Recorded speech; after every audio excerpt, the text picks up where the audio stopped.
A woman of many men. Not a woman of one man, but a woman of many men. Is this woman a lecherous woman? People do not know who they are. That is because they live without thinking deeply about themselves. And they live never satisfied with their current life. No, it means that no environment can satisfy them. So they wander in search of that satisfaction. Like a woman who is not satisfied with one man, like a man who is not satisfied with one woman. People are always thirsty. Even if you drink water when you are thirsty, you will be thirsty again. This means that human thirst is never quenched. However, there is true living water that can quench such thirst. John 4 verse 15.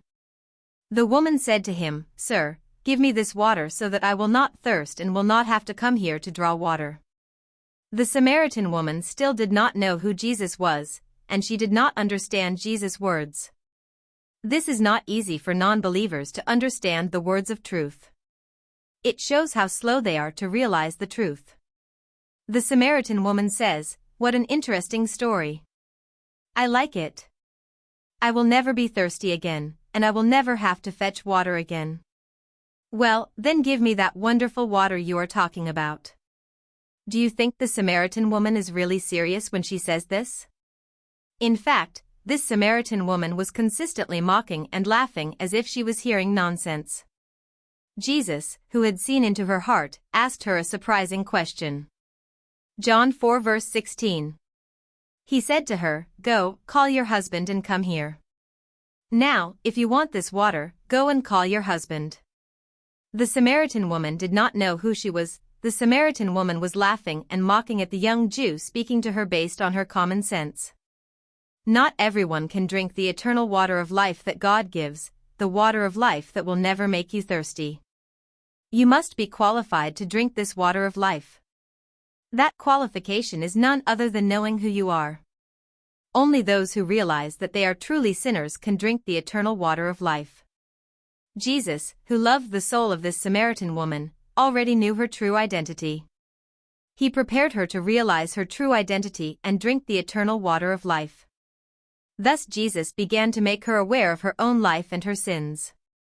His purpose here was to make her think about her own condition and sinfulness.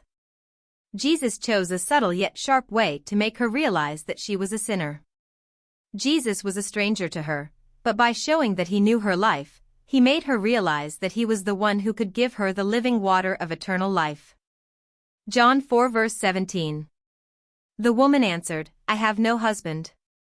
Jesus said to her, "You are right in saying you have no husband." "I have no husband." This was clearly said to avoid Jesus' question. Jesus said to her, "You have said so, it is true that I have no husband." Because these husbands and the husband she lived with in an adulterous way are mentioned. And it suggests that she did not live honestly with them. Christ, the Son of God, who is omniscient and fully aware of her current licentious and wicked lifestyle, knows everything about her and exposes it to her conscience. People think that if they do not commit great sins through their actions, they are living a relatively clean life compared to others. However, they do not even think that their hearts and consciences are becoming increasingly polluted by the visible environment. They live without knowing that their consciences have become dull. If they do not discover that about themselves, they cannot drink the water of eternal life.